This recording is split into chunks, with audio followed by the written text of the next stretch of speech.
ایک بادشاہ نے اپنے غلاموں سے ایک راز کی بات کہی اور انہیں منع کیا کہ اس بات کو کسی دوسرے پر ظاہر نہ کرنا۔ 1 سال تک تو خیریت رہی، پھر ان غلاموں میں سے ایک نے کسی دوست کے سامنے یہ بھید ظاہر کر دیا اور اسے تاکید کی کہ یہ کسی دوسرے کو نہ بتانا۔ اس کے دوست نے بھی اسی طرح کسی دوسرے کو یہ بات بتا دی۔ چلتے چلتے یہ بات ہر طرف پھیل گئی۔ جب بادشاہ کو علم ہوا تو اس نے غضبناک ہو کر حکم دیا کہ ان غلاموں کے سر قلم کر دو۔ غلاموں میں سے ایک نے امان چاہی اور عرض کی کہ اے بادشاہ، اپنے غلاموں کو قتل نہ کریں، کیونکہ اس خطا کی ابتدا آپ نے ہی کی ہے۔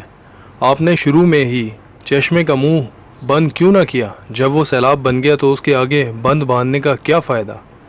اس حکایت سے ہمیں یہ سبق ملتا ہے کہ جب تک بات منہ سے نہ نکالی جائے تب تک اس پر قابو ہے، اور جب بات منہ سے نکال دی تو وہ کہنے والے پر اپنا قابو بنا لیتی ہے۔